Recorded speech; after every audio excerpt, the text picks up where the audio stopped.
Radio Red de RCN. Grandes audiencias en la hora de la verdad, al oído.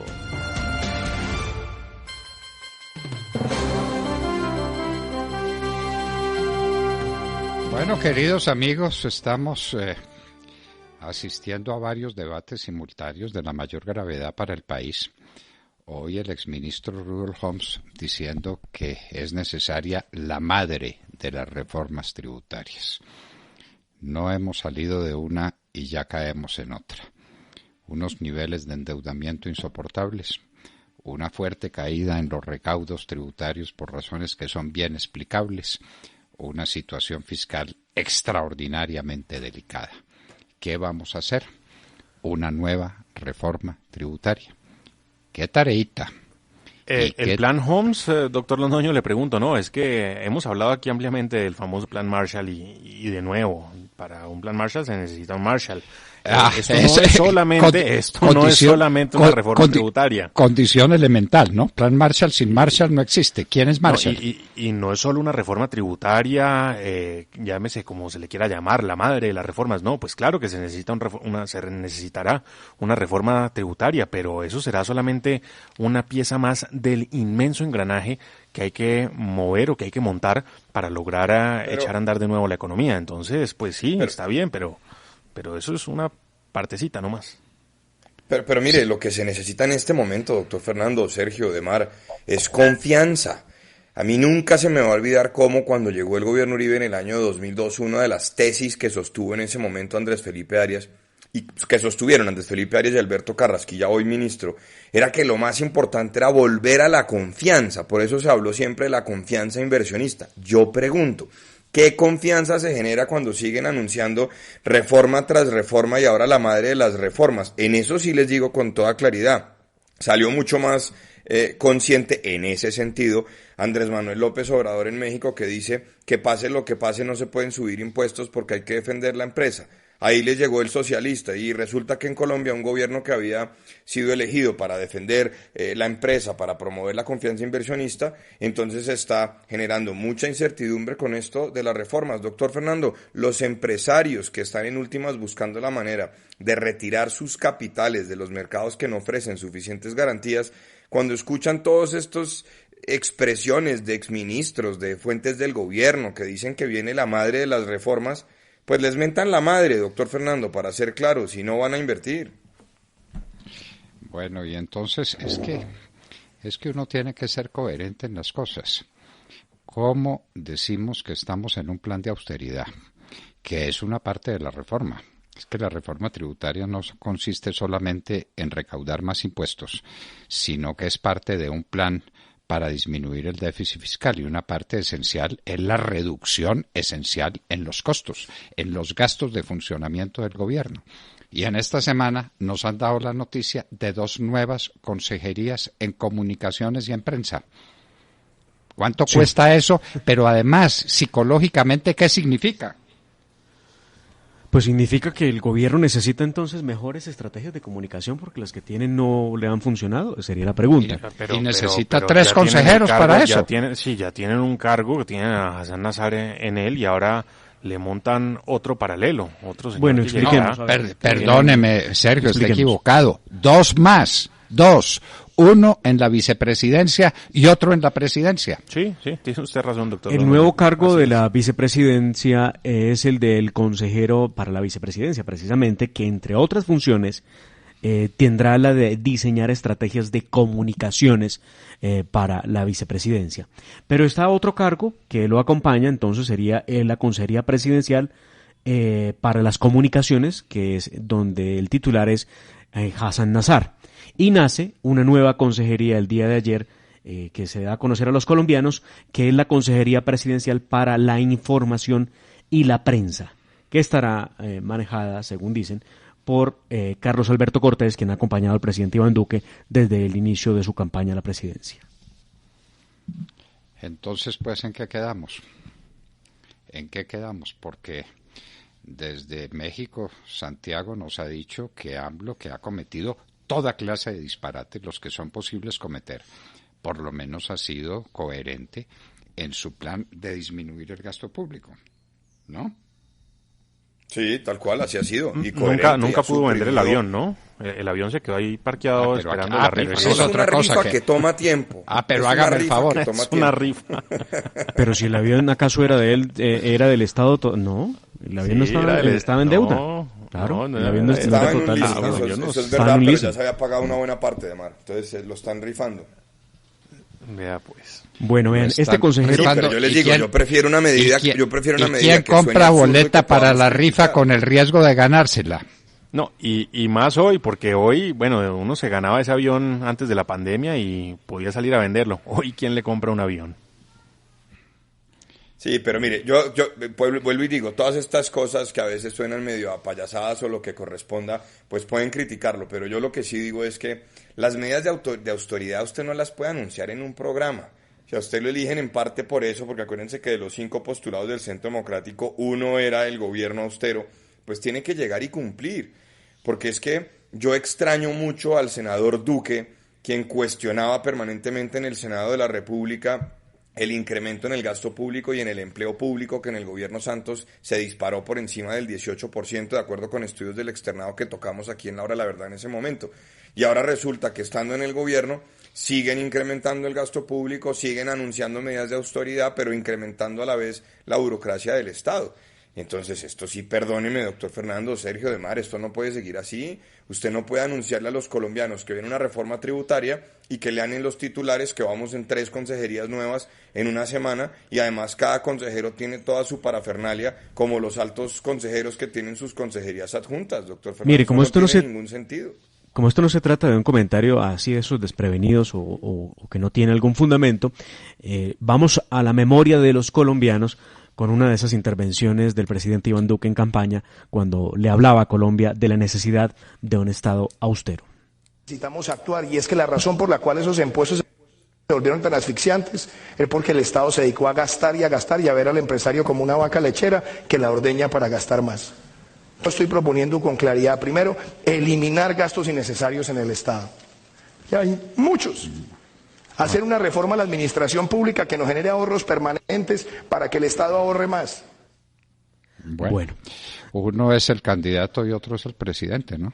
Debate en Telepacífico que entregaba el señor Iván Duque en aquel momento. Increíble, pero esas palabras son palabras lapidarias, quedan escritas en una lápida, porque eso fue lo que se enterró.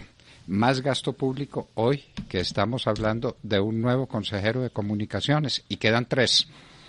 Hassan Nazar, que se llama no sé cómo diablos, el consejero de la vicepresidenta, que tiene entre sus funciones revisar las comunicaciones del Estado, y ahora otro consejero para las comunicaciones. No, el cargo de Hassan es alto consejero para las comunicaciones, y el nuevo cargo que se crea, de Mar me corrige usted, es alto consejero para la prensa y... Para la información y la prensa. Para la información y la prensa. ¿Y qué diferencia hay entre la información, pues la prensa y las comunicaciones? Doctor Londoño, para mí ninguna.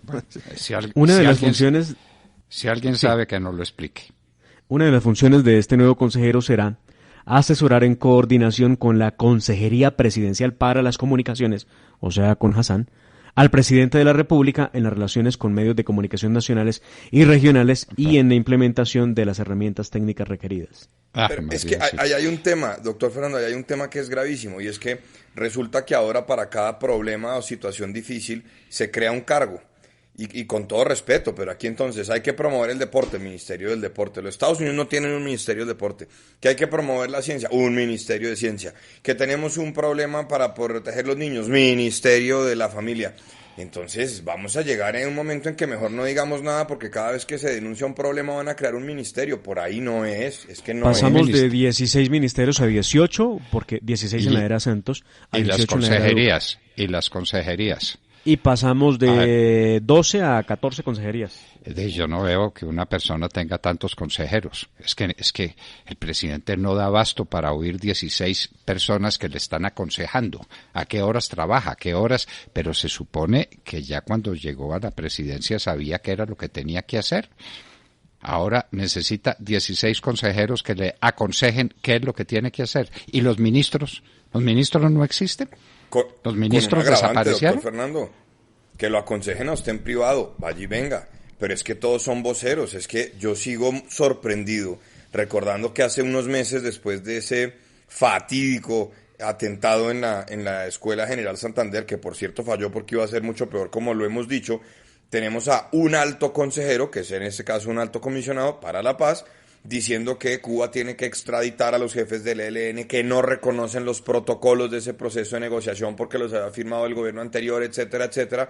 Y meses después tenemos a otro alto consejero, en este caso para la implementación de ese acuerdo, que dijeron no reconocer, y contra el que votamos en 2016 y contra el que votamos en junio de 2018 eligiendo el actual gobierno, diciendo que reconocía la trayectoria de Cuba en todos estos asuntos de negociación y buscar la paz en Colombia. Entonces, cuando usted tiene consejeros que además son voceros de su gobierno y que ambos dicen que la posición del gobierno es una y se contradicen, pues ¿qué le están diciendo a la opinión? ¿Será que por eso necesitan más consejeros en comunicaciones, doctor Fernando? Por eso, y contradicen al presidente y contradicen a la canciller y se contradicen entre ellos, y esto pues es lo más parecido a una torre de Babel,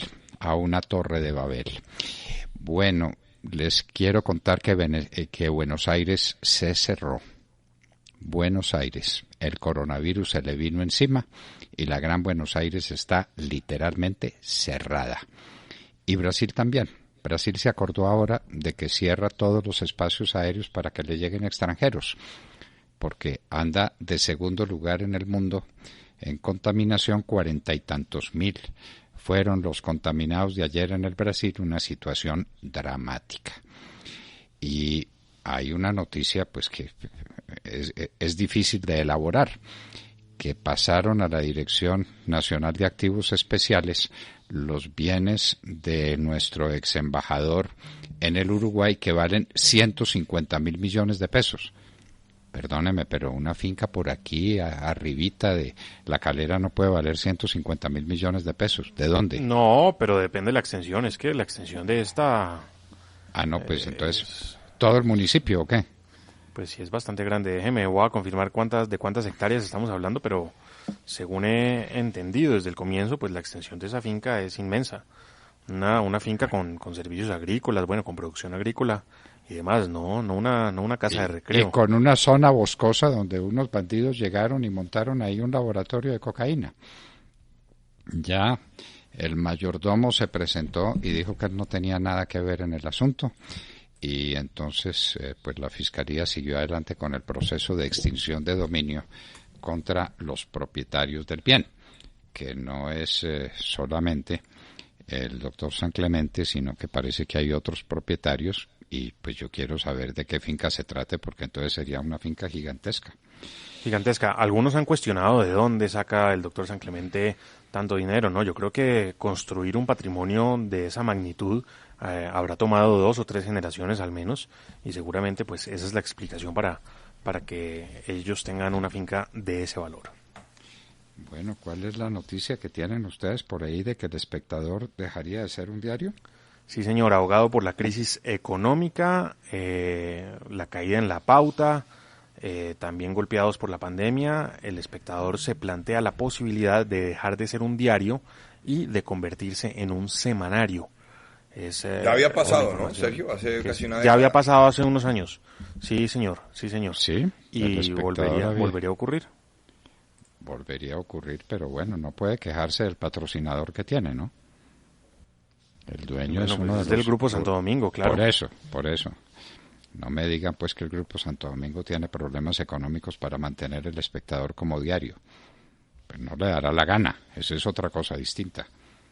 Sí, si se mira como unidad de negocio independiente que deba ser productiva y generar utilidades, bueno, quizás no las esté dando y por eso mismo se podría estar tomando esa decisión. Cabe recordar que lo que se están planteando, que no solo se lo plantea hoy El Espectador, es robustecer mucho su propuesta digital y pasar a ser un semanario en términos del impreso, ¿no? Es decir, seguirían con todo su equipo publicando las notas en los medios digitales y tendrían el asunto semanal, que es también un poco lo que ya estamos viendo en el tránsito del Grupo Semana, ahora de propiedad mayoritaria los Gilinski, ¿no? Están concentrándose mucho en más temas de medios audiovisuales y demás.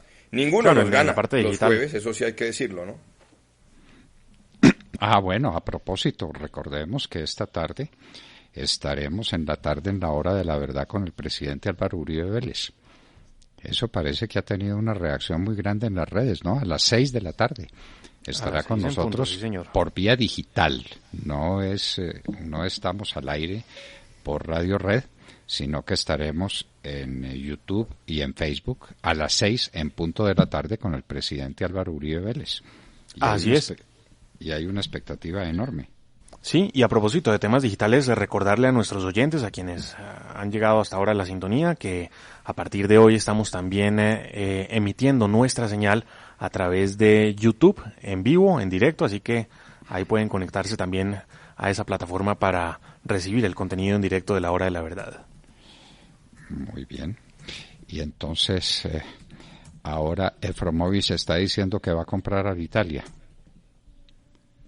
Entonces ya compró a Bianca, ya armó el enredo que armó a Bianca, la dejó en una situación crítica y entonces ahora quiere comprar a Italia. Yo me pregunto con qué. Se me anticipó, me la ganó. Sí, pues es que recuerde usted que Efromovich perdió el control de Avianca porque había, hipotecado, podríamos decir, prendado sus acciones en la aerolínea para una movida financiera inmensa y United no recibió los pagos y se quedó con las acciones porque no tenía liquidez Efromovich. Entonces, pues la pregunta es con qué va a comprar más aerolíneas. Y al Italia. Le digo con la cédula. Bueno, muy bien, sí, gracias. Eso dicen algunos. Pero en Italia le bastará la cédula. ¿Qué cédula va a mostrar? ¿La brasileña, la colombiana? ¿Cuál cédula? O la boliviana. Bueno, le tengo la noticia específica del Espectador con declaraciones de Fidel Cano. Entre semana estamos solo circulando por impreso por Bogotá por el problema con los vuelos domésticos. Eso es lo que dice. Claro, agréguele usted ese problemita, claro. Bueno. La imprenta está en Bogotá y mandar el periódico, pues, ¿por dónde? Más difícil. Pues sí, tiene que ser por tierra, que era lo que pasaba antes. Yo recuerdo cuando salía la camioneta del diario El Tiempo para Manizales. Lo recuerdo muy específicamente, pues porque era mi parroquia. ¿Y a qué horas llegaba el periódico? Llegaba muy temprano en la mañana porque salía a las 12 de la noche, 1 de la mañana, a las 8 de la mañana estaba en Manizales. 7 horas de viaje. Sí, porque yo recuerdo algunos periódicos regionales. Recuerdo en mi infancia, mi padre recibía algunos periódicos regionales y le llegaban en horas de la tarde. Bueno, muy bien. Sí, eso depende del vuelo. Pero en el llegaban, caso, por ejemplo, ¿no? de Satena. Dependía. Si había buen tiempo, llegaba el periódico a las 9 de la mañana. Y si había mal tiempo, el avión aterrizaba al mediodía. Entonces, sobre las 3 de la tarde nos enterábamos de lo que estaba pasando en el resto del país. Bueno, que Juan Miguel Durán entra al gobierno Duque. Sí, señor. Presidente de la Agencia Nacional de Minería.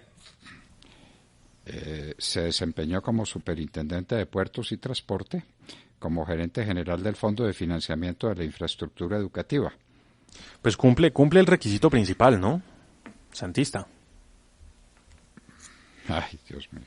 Eso ha generado mucho malestar en el Centro Democrático, doctor Fernando, y el anuncio que no se ha desmentido de la llegada de María Paz Gaviria también al gabinete tiene a muchos sectores que apoyaron el no en el 2016. Juan Miguel Durán estaba en el gobierno y era de los más activos en el tema del sí, el acuerdo de La Habana y defender al gobierno Santos, expresándose duro en contra del uribismo.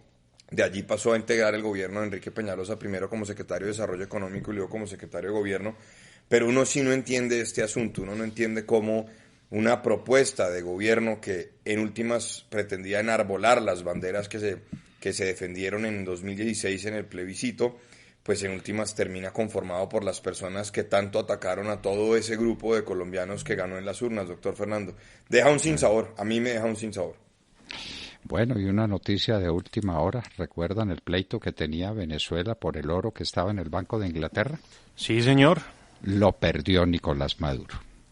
Bueno. Perdió el pleito. Buena el Banco de Inglaterra para no le entregará el oro al déspota de Venezuela, al dictador de Venezuela, dictador por vía de hecho, porque no tiene ninguna legitimidad como presidente de Venezuela. Estaba pleiteando por el oro y se lo acaban de negar. ¿Cómo le parece la noticia? Pues excelente noticia, porque seguramente ya estaba preparando el avión para mandarlo por un sifón a Suiza, a Irán, a tantos sitios, a Siria, a tantos sitios en donde esconde la riqueza el dictador Nicolás Maduro. Bueno, y noticia también de última hora, recuerden ustedes que Cristina Londoño nos decía que estaban esperando buenas noticias económicas y de empleo. Estados Unidos sí, señor, crea 4.8 millones de puestos de trabajo en junio. La tasa de desempleo cae al 11%. Sí, 11.1% cae la tasa de desempleo y esta cifra rompe la expectativa de los analistas que creían que tan solo se crearían 2.9 millones de empleos. Pues no, la cifra, como lo dice usted, doctor Londoño, es de 4.8 millones de nuevos empleos en el país norteamericano. Bueno, ¿y cómo va a ser el día sin IVA mañana? Pues esperemos que no sea el despelote de hace 15 días, ¿no? Sin televisores y sin neveras. Pero ya ha definido eso, porque esa era una recomendación del la Gobierno recomendación Nacional y nuestro debate jurídico. Ustedes frente dicen a que esa es una recomendación de Mara. Yo insisto que es una orden y que no va a haber venta de... Usted es la cabeciduro. orden. Usted es cabeciduro. ¿Dónde está la orden? Falló la ¿Dónde hermenéutica de Mara. Ah, sí, No, sí. no, no, Ah, que me está muestren la empeñado en que esa es una orden. No, es una pues, orden, no es que una norma el jurídica. mismo Ministerio de Comercio lo ha dicho en su comunicado de prensa, que recomienda, lo dice en el comunicado de prensa, que confirma además lo que está en la resolución y hace un llamado, ¿no? La resolución dice que hace un llamado a los alcaldes, pero pues no ordena en ningún lado. En ninguna parte. Mañana podemos hablar, sí. Mañana Amanecerá y veremos, sí. Amanecerá y veremos, sí. No, es que tenemos que hablar esa hora. Es que esa hora, ¿existe o no existe la orden? No existe. En ninguna parte se dice ordénase a los alcaldes que se comporten de esta manera. No se dice. Es una recomendación que hace el Gobierno Nacional, que además no está hecho para recomendar. Así No, como y es que el ejército, si fuera una orden no tendría que serlo para los alcaldes. Incluso simplemente sería modificar el funcionamiento del día sin IVA, la reglamentación del día sin IVA, diciendo que solo aplica en tales categorías y que tales otras aplicará solamente de manera virtual. Ni siquiera tendría que meterse con tema de los alcaldes. Bueno, y una última noticia, esta la trae Félix de Bedú, desde luego pues tiene su fondo duro. La Unión Europea tuvo ayer 3.453 contagios de coronavirus. Colombia, 4.161. Te ha dicho todo, ¿no? Sí. Mejor sí, dicho, sí. el Así coronavirus estamos. saltó de Europa para América. En Europa resolvieron el problema prácticamente están al borde de superar la crisis. Y Colombia, palo arriba, 4.163.